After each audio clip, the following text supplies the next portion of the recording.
Hello again, I am Blunty, and that is my Canon 60D, a very fine camera with outstanding performance and impressive image quality. And today, I'm going to deliberately cripple its ability to suck in crispy, clear, tack, sharp images by cramming one of these on it.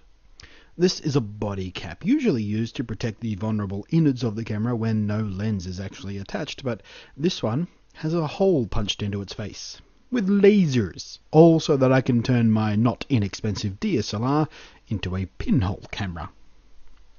Now, for those of you who don't know much about the history of photography, pause this video and Google pinhole camera, and you'll get some insight.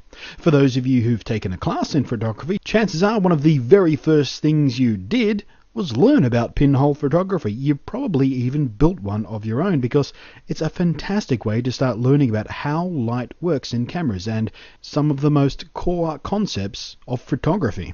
So why would someone as smart and as bearded as me want to purposefully retard a fancy modern digital camera and tear it ass backwards about 100 years in reverse by turning it into a pinhole camera? Well, for one, like I said, it's a great way to really learn about the central concepts of the mechanics of light and photography. And the better you understand those, the more power you have at your greasy fingertips to capture the images you see in your mind, instead of just pointing, clicking, and hoping that the auto settings do what you think they might. Or alternatively, just to make sure you get it as close to right as possible in camera, so you save yourself some time later when you go to edit them in software. Shooting with a pinhole lens forces you to go full manual. You're going to have to independently control everything about your settings to get the shot. Every shot you take, you'll be twiddling those little dials and stabbing at those little buttons to make those wacky numbers on the display change. And to do that, you need to understand what the consequences of making those adjustments are, and there's no better way to learn that than to do that. Make change. Take photo. See what your change did to the photo. It can be a bit trial and error to start with, but then it all starts making sense in some very cool ways.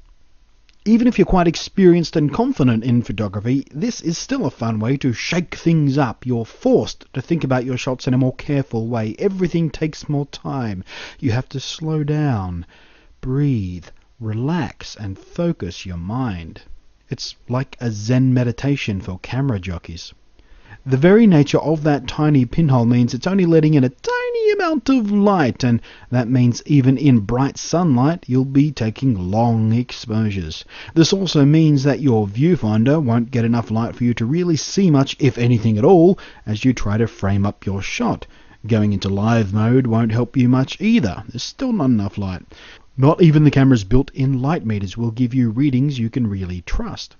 So you've just got to take the shot before you see what you've got, and only then can you reframe your shot and readjust your settings to make sure your shot is exactly what you want it to be. In many cases, this can mean taking multiple 10 to 30 second long exposures, or even longer, before you get what you're after. With some practice and experience, you start to get a feel for it. You start understanding what your settings will need to be, and you start to be able to eyeball your field of view pretty accurately. Shooting like this can shake the brain out of those kind of autopilot muscle memory habits that many photographers, amateur and professional alike, can get stuck in. And it will probably make you take more time and think more carefully about your shots, even after you go back to using a nice big fast modern lens made of actual glass and all.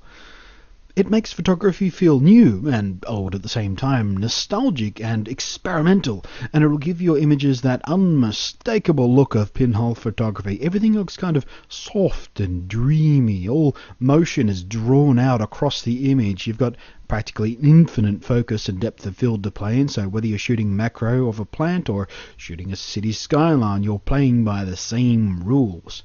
Don't be mistaken, this is no mere hipster's plaything. This is not taking a one-handed snapshot with your iPhone and throwing a pre-built filter on it from a $2 app. This is photography. Almost every professional photographer you will ever meet will have started their education with pinhole photography. Now, this particular pinhole lens body cap thingy was purchased from photojojo.com. They've got them to suit Canon and Nikon bodies as well, or Nikon if you prefer. Canon and Nikon. And they'll cost you about $50, which may seem stupidly high for a bit of plastic with a hole in it, and, well, Frankly, it is almost insultingly priced, but to be fair, it's slightly more fancy than plastic with a hole in it. Firstly, it's precision cut with lasers, so you get an image as free of unwanted light diffraction and warping as you can expect from a pinhole lens. And secondly, the hole there isn't really a hole at all. It's more like a window because it has a thin, clear film over it. And that helps keep dust and debris out of your camera body, which can be an issue for homemade jobs that are simply a hole poked through a body cap with an actual pin or something. Pinhole photography is a fantastic thing. It will help you become a better, more knowledgeable, more skillful photographer. But as for this pinhole body capped product, well, I'm not sure I can honestly recommend it at $50. Maybe if you're like me and you were ordering a whole bunch of stuff from Photo Jojo in one big order and you want to make sure you're getting the absolute most value out of your shipping costs, sure, throw one in your basket. You might only use it once or twice a year, but when you do, you will enjoy yourself. Thanks for watching. I'm Blunty, and I'll catch you next time.